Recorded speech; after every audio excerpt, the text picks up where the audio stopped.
TikTok वाली चुड़ैल। मुंबई के एसकेएस कॉलेज में रवि इंजीनियरिंग की पढ़ाई कर रहा था। रवि के सारे दोस्त टिकटॉक यूज करते थे, इसीलिए उन्हें देखकर रवि ने भी टिकटॉक पर अपना अकाउंट बना लिया। रवि कई दिनों से टिकटॉक बना रहा था, पर उसके फॉलोअर्स नहीं बढ़ रहे थे। एक दिन रवि कॉलेज से घर लौटा और अपना फोन चेक किया तो उसे एक नया टिकटॉक वीडियो चैलेंज दिखा। उस वीडियो में एक लड़की शहर की एक सुनसान भूतिया बिल्डिंग में जाकर आई एम डेयरडेविल कहती है और दूसरे टिकटॉक वालों को ऐसा करने के लिए चैलेंज करती है। मुंबई में उस बिल्डिंग के बारे में कई अफवाहें थी, लेकिन फॉलोअर्स के लिए रवि ने चैलेंज एक्सेप्ट किया। ये सही मौका है फॉलोइंग बढ़ाने का। रवि के दोस्त अरुण ने उसे बिल्डिंग में जाने से मना किया, पर वो नहीं माना और अगले दिन ही भूतिया बिल्डिंग में टिकटॉक वीडियो बनाने के लिए चला गया। रवि ने रिकॉर्डिंग चालू करके जैसे ही आई एम डेयरडेविल कहा तो उसके पीछे दरवाजा अपने आप ही बंद हो गया और बिल्डिंग में जोर जोर से हंसने की आवाज आने लगी। कौन है भाई? मजाक मत करो यार, जो भी हो सामने आ जाओ। तभी उसके सामने एक भयानक चुड़ैल आ जाती है और मोबाइल पर रवि की रिकॉर्डिंग करने लगती है। मजाक नहीं, मौत, तेरी मौत होने वाली है। ये कहते हुए वो रवि पर हमला कर देती है और उसे मार देती है। रवि की तरह ही आरिफ नाम का एक लड़का भी चैलेंज के लिए उस बिल्डिंग में आया, तो उस चुड़ैल ने उसे भी मार दिया और वीडियो बनाकर टिकटॉक पर अपलोड कर दिया। रोज रोज हो रही मौत के कारण लोग घबरा गए और टिकटॉक चलाना ही छोड़ दिया, और अगर गलती से भी कोई उस चुड़ैल का टिकटॉक वीडियो देख लेता तो वो सम्मोहित हो जाता और उस भूतिया बिल्डिंग में चला जाता और वो टिकटॉक वाली चुड़ैल उन्हें बेरहमी से मार देती थी। टिकटॉक वाली चुड़ैल की बात पूरे शहर में फैल गई। एक दिन अरुण अपने चाचा को रवि के बारे में बताता है। बच्चों को 10 बार कहा था कि वो बिल्डिंग भूतिया है, उससे दूर रहो, लेकिन ये आजकल के बच्चे हमारी सुनते कहाँ हैं और फिर पछताते हैं। नहीं चाचा, मुझे बात कुछ और लग रही है। अगर उस बिल्डिंग में चुड़ैल है तो इस चैलेंज वाली लड़की को उसने क्यों नहीं कुछ किया? बात तो तुम सही कह रहे हो, लेकिन इसका जवाब तो ये लड़की ही दे सकती है। फिर सब लोग मिलकर पुलिस स्टेशन जाते हैं और चैलेंज वाली लड़की के बारे में पूछताछ करते हैं। कुछ देर फाइल्स देखने के बाद पुलिस कुछ महीनों पहले ही इसकी रिपोर्ट दर्ज हुई है। इसका नाम श्रुति है और ये 2 महीनों से लापता है। लेकिन फिर उसने ये वीडियो कैसे और क्यों बनाया? मामला कुछ गंभीर लगता है। फिर पुलिस उस बिल्डिंग की जांच के लिए जाती है, लेकिन उन्हें वहां कुछ भी नहीं मिलता। सर, वो चुड़ैल टिकटॉक वीडियो बनाने वालों को ही मार रही है, तो शायद टिकटॉक बनाने पर ही हमारे सामने आएगी। फिर अरुण रिकॉर्डिंग चालू करके कहता है आई एम डेयरडेविल, और ऐसा कहते ही वो चुड़ैल सबके सामने आ जाती है। क्या बात है, आज मरने के लिए पूरी बारात आई है। कोई बात नहीं, मैं तुम्हारी विदाई भी अच्छे से करूंगी। और चुड़ैल अरुण पर झपट पड़ती है। तभी पुलिस इंस्पेक्टर अपने गले का तावीज चुड़ैल के गले में डाल देता है, जिससे चुड़ैल तड़पने लगती है। बता, तू लोगों को क्यों मार रही है? बता, नहीं तो तुझे ताबीज से अभी जला दूंगा। मैं अपना बदला पूरा कर रही हूँ, अपनी मौत का बदला। मैं टिकटॉक पर काफी फेमस हो गई थी और इस बात से मेरे दोस्त मुझसे जलते थे।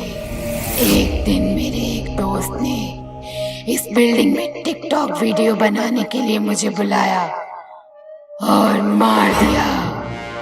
इस टिकटॉक की वजह से मेरी मौत हो गई, इसीलिए जब तक मैं सारे टिकटॉक वालों को नहीं मार देती मेरी आत्मा को शांति नहीं मिलेगी। ये कहते हुए चुड़ैल ताबीज को तोड़ के फेंक देती है और इंस्पेक्टर को गले से पकड़ हवा में उड़ा देती है। चुड़ैल इंस्पेक्टर को मारने ही वाली होती है कि तभी अरुण के चाचा श्रुति यानी चुड़ैल के माता पिता को लेकर वहाँ आ जाते हैं। रुक जाओ बेटी, इन्हें छोड़ दो, इसमें इनकी कोई गलती नहीं, छोड़ दो इन्हें। अपने माता पिता को देखकर चुड़ैल शांत हो जाती है और रोने लगती है।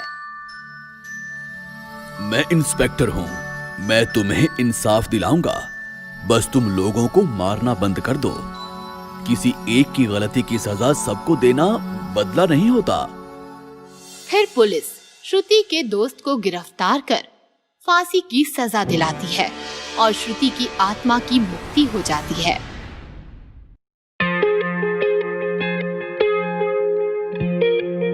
रात का समय था। रोहित मोबाइल पर पबजी खेल रहा था।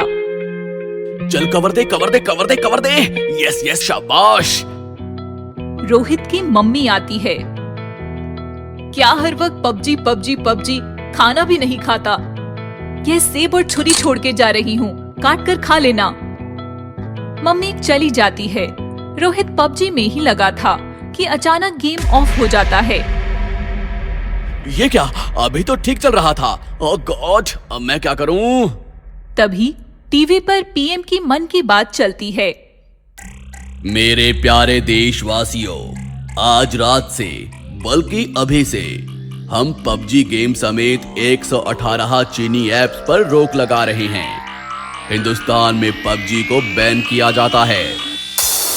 यह सुनकर रोहित एकदम बौखला जाता है। पबजी बैन हो गया, अब मैं कैसे जीऊंगा? अब तो मर जाना ही बेहतर है। ये मेरे हाथ क्यों कांप रहे हैं? छुरी कहाँ है? छुरी कहाँ है? छुरी। रोहित सेब की प्लेट में रखी छुरी उठाता है और अपने हाथ की नस काटकर आत्महत्या करता है। यह हाल सिर्फ रोहित का ही नहीं था। पबजी बैन की खबर सुनकर देश के सैकड़ों नौजवानों की यही हालत हुई थी। किसी ने फांसी लगा ली तो कोई छत से कूद पड़ा। कहते हैं कि कोई आत्महत्या कर लेता है तो उसकी आत्मा को मुक्ति नहीं मिलती, वह बदले की आग में जलती हुई भटकती रहती है। इन लड़कों के साथ भी कुछ ऐसा ही हुआ। रात का समय था, शहर सुनसान था। तभी हाथ में बंदूकें, बम और गोले लेकर कुछ सिपाही सड़कों पर चलते दिखाई दिए। सड़कों पर चलते लोगों को लगा कि होगी कोई मिलिट्री की फौज, पर यह वह भूतिया फौज थी जो अब पबजी खेलने सड़क पर उतरी थी। एक दो अटैक! बंदूकें चलने लगती हैं, बम गिरने लगते हैं, गली मोहल्ले फटने लगते हैं। सड़कों पर चलती गाड़ियां और इंसान खेल की तरह भूतों का खिलौना बन जाते हैं। यह हाल सिर्फ रास्तों का ही नहीं था, बल्कि अपने घरों में भी कोई सुरक्षित नहीं था। भूतिया फौज एक बिल्डिंग को घेर लेती है। हर घर, हर दरवाजे पर जाकर बम लगा देती है। घरों में घुसकर लोगों को छलनी करने लगती है। पुलिस आती है, बिल्डिंग को घेर लेती है। हमने तुम्हें चारों तरफ से घेर लिया है, हथियार डाल दो और सरेंडर कर दो। पुलिस को देखकर सारे भूत हंसने लगते हैं। आसमान में उड़ते उड़ते गोलियों की बरसात करते हैं। What? सर, अंधेरी में हमला हुआ है, हमें निकलना चाहिए। अभी तो यहाँ थे, अब अंधेरी। हम इंसान हैं और वो भूत।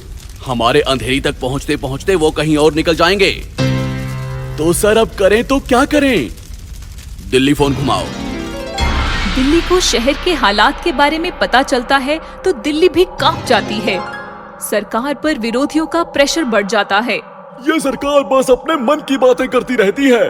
देखा पबजी बैन करने का नतीजा, कल 100 नौजवानों ने आत्महत्या कर ली और आज वही 100 नौजवान भूत बनकर शहर में पबजी खेल रहे हैं। आखिर ये सरकार क्या कर रही है? पीएम ने तुरंत डिटेक्टिव करण को बुलावा भेजा। करण, शहर की हालत का अंदाजा आपको है। आपने ऐसे ढेरों केसेस निपटाए हैं। क्या मैं आपका टिकट बुक कर दूं? कहिए कब निकलना है? करण शहर में आता है, पुलिस अफसर के साथ बात करता है। दिन में गायब रहते हैं और रात को हंगामा करते हैं। आप उन्हें कैसे रोकोगे? इन भूतों की कमजोरी है पबजी, और कमजोरी का फायदा उठाना करण अच्छी तरह जानता है। रात होती है, करण को फोन आता है। सर, पुलिस हेडक्वार्टर पर हमला हुआ है। करण तेजी से पुलिस हेडक्वार्टर की तरफ निकलता है। इधर भूत बम और बंदूकों से हेडक्वार्टर्स का नामो निशान मिटा रहे थे। जय पबजी, जय पबजी, जय पबजी, जय पबजी। तभी वहां करण पहुंचता है। जय पबजी। भूत करण की तरफ बढ़ते हैं। जय पबजी, कौन है तू? मैं डिटेक्टिव करण, मोदी जी ने भेजा है मुझे। हमें मारने के लिए? हम उसी वक्त मर गए थे जब पबजी बैन किया था। अब मरेंगे नहीं, सिर्फ मारेंगे। तुम गलत समझ रहे हो। मैं मारने नहीं, समझाने आया हूँ। मतलब? देखो, पबजी हमारा नहीं, हमारे दुश्मन देश का गेम था। उसको बैन नहीं करते तो चीन की अर्थव्यवस्था मजबूत बनती और वो चीनी हम पर हमला करते। इससे हमें कुछ लेना देना नहीं है। पबजी पर से बैन हटाओ, हम सब चले जाएंगे। ये तो नहीं हो सकता, पर एक काम हो सकता है। क्या? पबजी जैसा ही एक हिंदुस्तानी गेम लॉन्च होने जा रहा है और हम चाहते हैं कि आप सभी भूतों को इस गेम में कैरेक्टर दिया जाए और आप सबको हमेशा हमेशा के लिए अमर किया जाए। क्या आप इस हिंदुस्तानी गेम में इंस्टॉल होने के लिए तैयार हो? सारे भूत कुछ सोच में पड़ जाते हैं और फिर कहते हैं, हाँ, हम तैयार हैं। बोलो, हम क्या करें? आप सब इस बोतल में आ जाइए। जल्दी ही आपको नए हिंदुस्तानी गेम में इंस्टॉल करके लॉन्च किया जाएगा। सारे भूत बोतल में घुसकर कैद हो जाते हैं। करण बोतल का ढक्कन लगाता है। सर, क्या सच में पबजी जैसा गेम लॉन्च करने वाले हैं? आप भी पबजी खेलते थे? नहीं सर। फिर आप बेवकूफ कैसे बन गए? मान गए सर आपको भी और मोदी जी को भी। आप दोनों को शत शत नमन।